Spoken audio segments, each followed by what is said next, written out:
Your consignment store might be giving DMV vibes, and what we really want it to be is the party. And that's because people want to go to a party. And when people want to go there, everyone say it with me, that is foot traffic. And that's what we want. We want increased foot traffic and increased sales in our consignment store. Your store might even be doing things that are frumpy-ish, and they're giving people this vibe that's like, I don't want to stay there very long. Get me out of here. I'm not going back if I don't have to. And what we want to do is we want to turn that into the party so that your store is life. We want them to want to go there, hang out longer, come back faster. And that's what we're going to talk about in this video today. And why am I qualified to talk about this? Well, up to date, I have worked with over 400 consignment stores on increasing their sales and foot traffic using the same exact systems that I used to go from $10,000 months to $40,000 months consistently in my consignment store. Now I do this through Four Corners University, my consignment membership. And if you want to know more about that, click the link in the caption. But let's get into the DMV vibes versus the party. Have you ever walked up to a consignment store or maybe a retail store and you are hit with so many signs and things to read on the door before you even open it? Think about a consignment store. I know I've walked up to one, and before I even opened the door, there was so many signs, and they were saying things like no drop-offs today, or 25 item limit, or unsorted items will not be accepted. One store that I saw had their entire calendar posted, but it was only about drop-offs and closed days and appointment times. And before you're even walking in, it's like you feel like you need a permission slip to walk in the door. Feels like you need to read everything. What about a retail store that's like yelling at you with, no pets allowed. You have to wear shoes, right? There's so many things that we're trying to intake before we just get in the door. And so the less of that we can do, the better that we make our shopper feel. They are just super excited to be there. They're either ready to drop off with you or they're ready to shop. And they want to get inside of the door before they feel like they're being hit with anything that they need to read, think about, intake, and they need a second to do that. They want to come in the door, and we call this the decompression zone. So in retail, when they walk in the door, we want to give them about 3 to 4 feet of space before they're hit with their first thing that we want them to see, experience, read, feel, and that is the shopper's mentality. They want to walk in the door before they're ready to really think about what you have going on. Nobody walks into the DMV being excited. Everybody is ready to leave before they even walk in the door. And that is the exact opposite of what we want to do in our consignment store. So think about when you walk into the DMV. The last time that I was there, I walked in and I had to read a sign telling me where to go. I had to sign a policy before I was really even greeted. I had to go sit down and wait with a piece of paper in my hand, reading a teleprompter. It was very systematic. There was more things to read than there was a person actually greeting me. And there was less of an experience. It wasn't warm and it wasn't friendly. And you know exactly what I'm talking about. So we want to start with that on the outside of our store before they even walk in the door. So this is what I want you to do. I want you to take a little bit of assessment. Go outside of your consignment store and just look. What do you see? What should be on our doors is really nothing short of just our store hours. And I know that you want to put those stickers from our credit card processors that they give us to put on our front door that says the payments that we accept. But guess what? Nobody's reading that. Nobody's paying attention to that. And rarely do people not walk in your door because of that sign. They're not going to be like, oh, they don't accept that form of payment, or great, they accept my form of payment. That's why I'm walking in the door today. That just doesn't happen. So really, your logo and your store hours is what you need on your door. Let's also think about this. Whenever you do go to a party, you are greeted with balloons and streamers and party decorations and fun, exciting things that make you feel like you're getting ready to enter a party. Think about when you go to a party and you have that A+ mom who is putting balloons on the driveway and saying, party is here.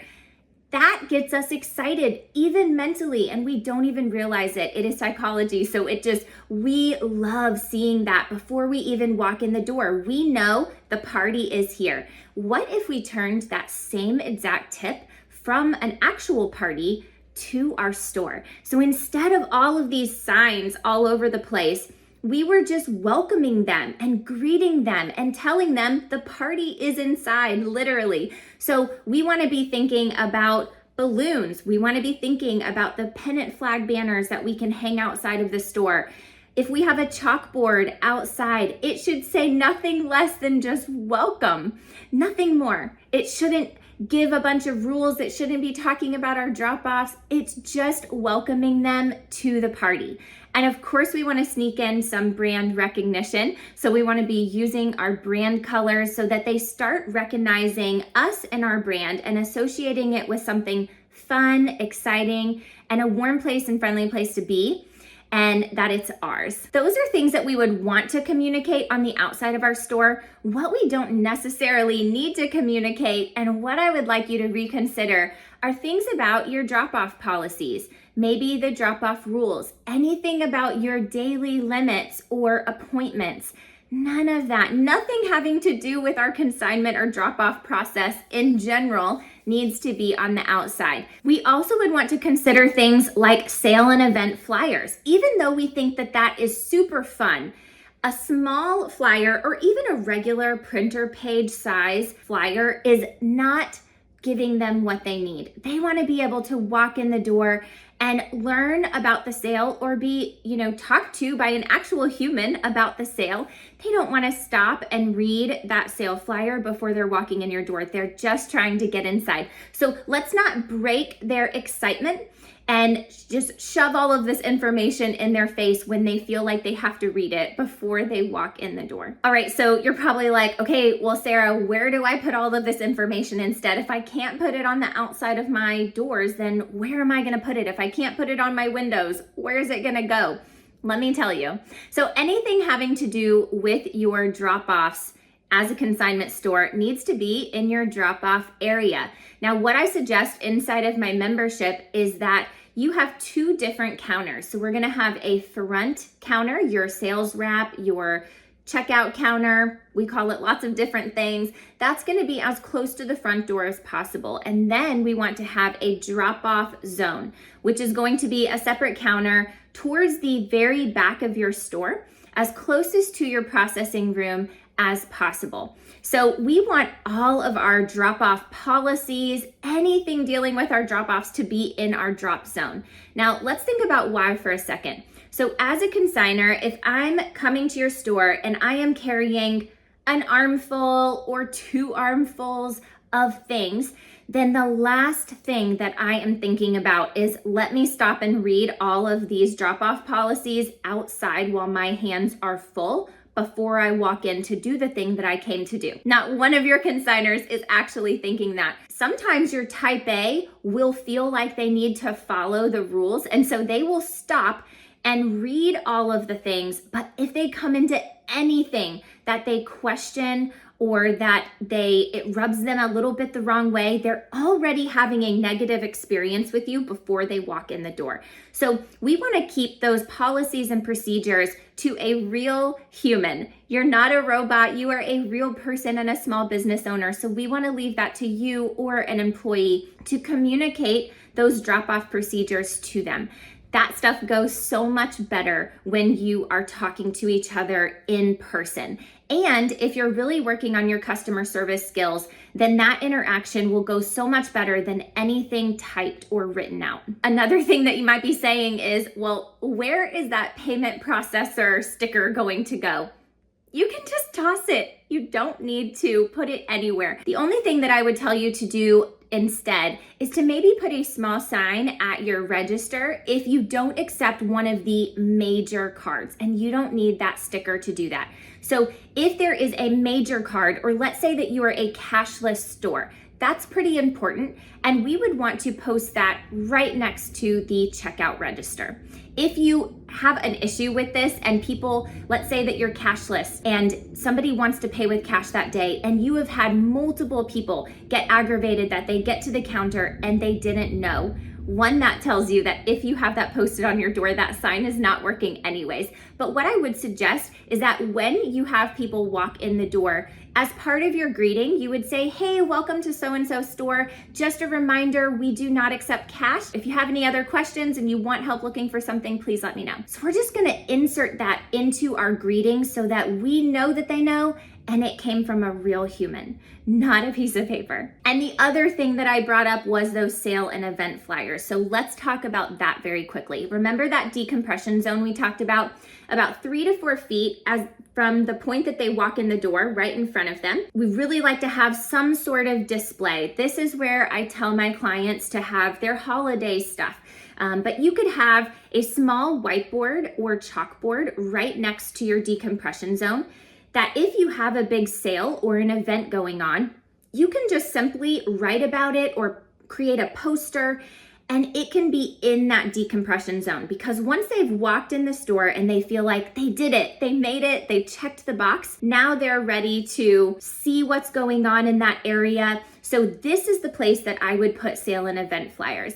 Another place that I would not snooze on is the bathroom. I know that that might sound silly, but especially if majority of your target market is women, it doesn't matter what age. Now, don't get on to me for this, but let's just think about it. A woman sits while they're going to the bathroom, right? And so my church does this really well. They put a sign on the back of the door, and whether I have read that thing 100 times, I read it still, because our mind is wandering and we need something to do. And so in front of the toilet is one of the best places to put a sign, your sale or event. You could also put it on the mirror if it's not gonna get wet from, hand washing. Another place to do this would be at the sales counter. So if you create a flyer, it can be super small. You can put, 8 to a regular printer size sheet of paper and just cut them out. It doesn't have to be fancy. You don't have to get them printed professionally. Just something letting them know about the next sale or event coming up, and simply just put one in every single bag. So those are ways that people will actually receive the information without reading the signs on the front door first. They're not reading that, believe me. All right, another thing that we can absolutely sleep on when we are a store owner is our website. I actually get clients asking me all the time, do I even need a website? Now, this is a topic for a whole nother video, but in the short answer, absolutely yes. You at least need a one-page how to consign with you so that you can send people there to get actual information. But we also want to greet them at first, just like we're going to greet them in person. So take everything that I've said and we're going to apply that to your online store. I want you to think about your website or your social media pages as your actual storefront. So when I come onto your website, I should be greeted with that warm party feeling, that welcoming, I love this already. And it should also show our brand. So we should start to do the same thing that we do outside of our physical store on our page. They should be seeing us. They should be seeing our brand colors, our brand fonts. They should be seeing an actual face, not a logo, just like they do in your actual store. And we want to remove some of these rules that we have about consignment, which are necessary, but we want to remove those from the very, very top of the page, and we want to greet them first. So think about creating that party vibe even on your website, and even if it's just one page. So why do I care about this so much? Why am I so passionate about this? Well, you're not just a consignment store. You don't only sell items for people that they bring you to sell. That's not your only goal. And you're not really going to survive profit-wise if that is your mentality. What we're there for is to build relationship. Relationships is what helps our business grow. It's what produces more sales. It's what helps grows our bottom line. And why is that? Because people don't buy from a logo. People don't buy from a policy. People don't necessarily buy from something that makes them feel frumpy and like they need a permission slip to come in. They don't want to be part of this exclusive club that they really can't wrap their head around or understand. They want to buy from people that they trust and that they have a relationship with. And so they don't have a relationship with all of those signs on your front door. They have a relationship with you, a person, or your team. So customer service is really, really important. And those signs give us the opportunity to take everything that's written on the signs on the front of your door and put it in the mouth of an actual person who can start to build a relationship with that customer or that consignor. And relationship always equals sales. Because when we're building that relationship, we are building trust, and people buy from people that they trust. So that's what we want. Inevitably, we want more relationships to be built. So give yourself the opportunity to do that by talking through all of these things with them, by greeting them with this super party vibe and helping them build that relationship from the start instead of kind of breaking it right at the front door. You really don't need any more signs. You just need more relationship. So I really want to encourage you to assess the front of your building and rearrange some of these policies and credit card processing stickers and sale flyers and get your storefront looking super clean and then super inviting. So let's throw the party decorations outdoors and really invite them in, and then start building this wonderful relationship with them, because that's when they will want to stick around for longer, come back faster, and buy more from you. If you want more tips and tricks like this on how to increase sales and foot traffic, I would love for you to check out my membership, Four Corners University. It's built just for resale and consignment store owners. The link is in the caption, and I'll see you on the next video.